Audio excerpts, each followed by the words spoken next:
In today's video, we're learning to can, ferment, and preserve anything. This is basically an experimental video to try and just learn as much as I can before really diving into the art of canning. I want to ensure that I'm making recipes that I will love for months to come, especially considering when people can, they seem to can quite a bit of food. So I just want to ensure that I enjoy each and every recipe. I really hope you enjoyed today's video, and if you do, please give it a thumbs up and subscribe. It really helps my channel. Okay. Let's get into it. Okay, hey, welcome to another video.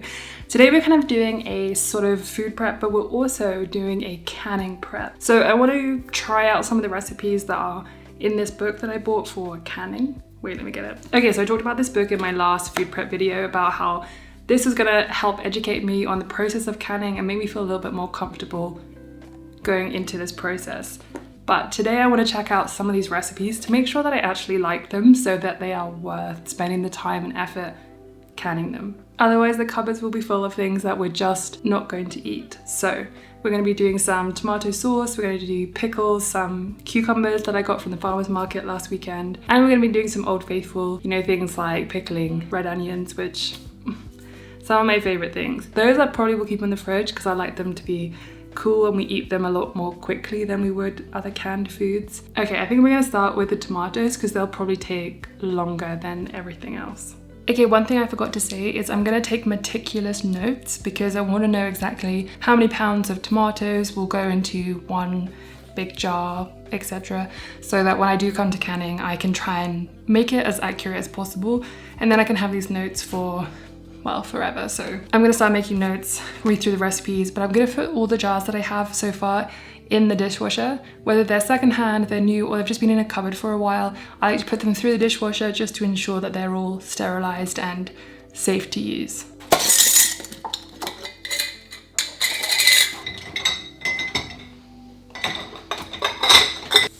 So for the tomatoes, I washed them thoroughly as per the instructions.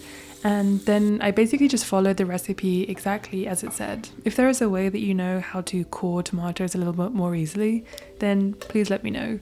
I added them to a pot and just simply turned it on.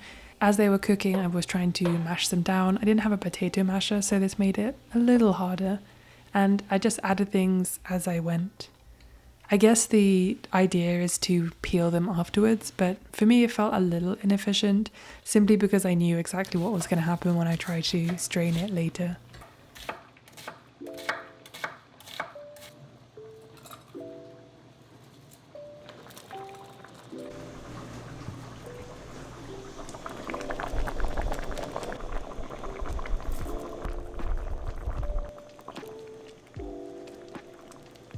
Okay, so I just finished making the tomato sauce. What I did is I used the recipe for seasoned tomato sauce, but it felt like I was wasting a lot of the food by straining it. Also, straining it became pretty difficult, so I ended up just blending it because I'm not going to can this batch anyway. This was just like pure testing and just like learning how to can properly because again I want to do everything very, very carefully. But I've been going through the book, and I think what I'm actually going to do when I actually can the tomatoes is I'm going to use the recipe for crushed tomatoes. This seems a lot more simple, and you also remove all of the skins before you actually like boil them. So it's kind of saying that you work in small batches, immerse tomatoes in boiling water for 30 to 60 seconds, and then until the skins start to crack, and then you take the skins off, and then you add them after putting them in cold water, and then you add them to the pot and kind of boil them down a little bit. This seems a lot more simple, to be honest, and I think it also seems just a bit more straightforward, and especially since I'm a beginner canner, I think that is what I'm gonna do next time. I've also noticed throughout all the recipes it calls for citric acid or bottled lemon juice, so not like fresh lemon juice. I'm not quite sure why. If you know that, obviously please let me know in the comments. I will definitely do some research on that, so when I'm gonna can, I'll have to get some citric acid or some bottled lemon juice. I'm assuming that the bottled lemon juice has a kind of higher concentrate of acid just to ensure that the recipes are safe. But yeah, it's been an interesting first round of trying to understand specifically tomatoes, because I think each vegetable has a different acidity level, and that is what makes the biggest difference when you're canning and why you have to add stuff. But yeah, I'm gonna head to the gym just for a little bit of a break, and then we are going to do the pickles, and I'm gonna again use a recipe from this book just to see what's available. Then we'll do the red onions. I'm thinking of also making banana bread because we have some bananas that need making, cooking, using. I also have some vegan chocolate chips, so we might add those in.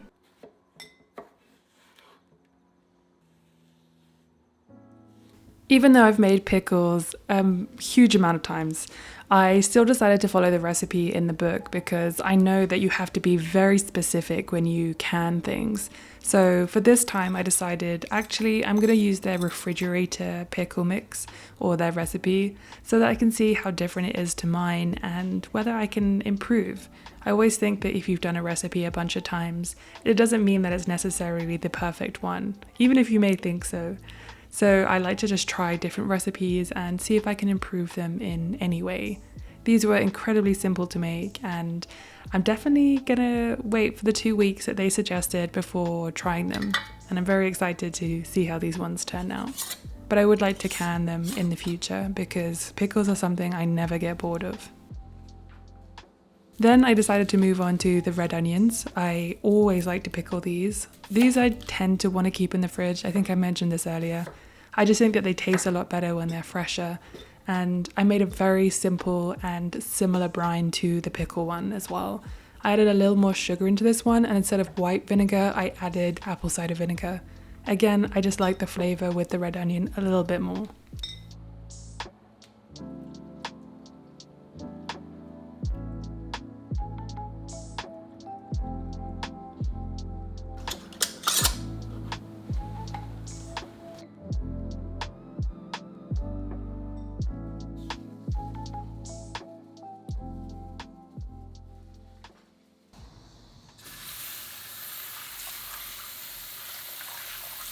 So other than canning, pickling, and pickling in a brine, I also wanted to try out other ways or learn other ways of preserving things. And of course you can do things with like just salt, but I wanted to try something with just sugar.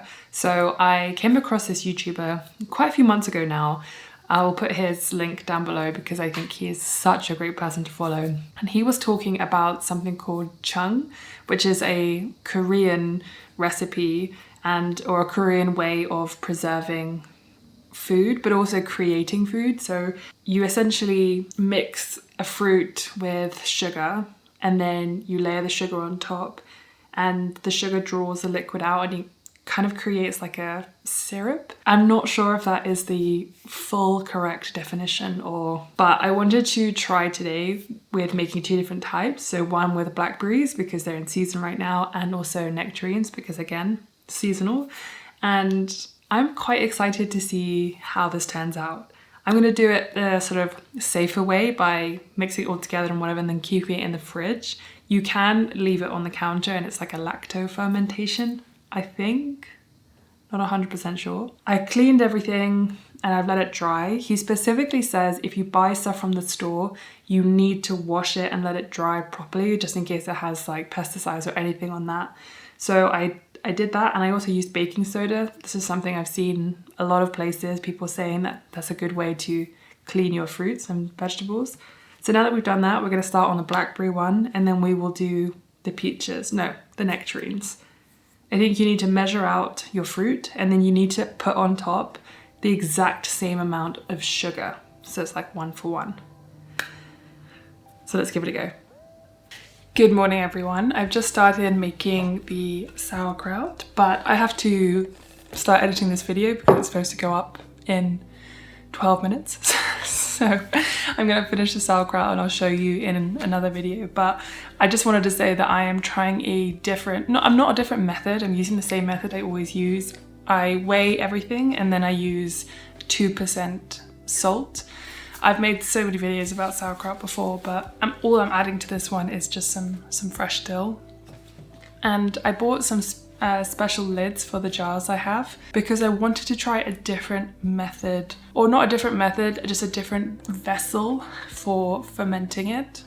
Because I in the past I've really struggled to get it right in terms of making sure everything is pushed down enough and under the brine and there's no molds and that kind of stuff.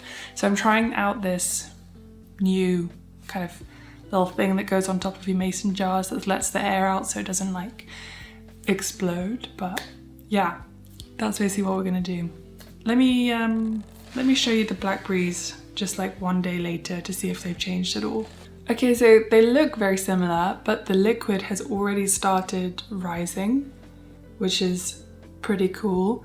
Some people leave this on the counter so that it can ferment, but this is my first time trying to use this, so I just wanted to make sure that, you know, I did it right.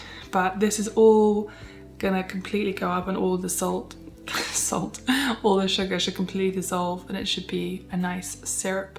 If you want more information on what this actually is, again, I'll leave a link down below because I'm very new to it myself. I'm not even sure if I've done this completely right. I think I have, but we'll see.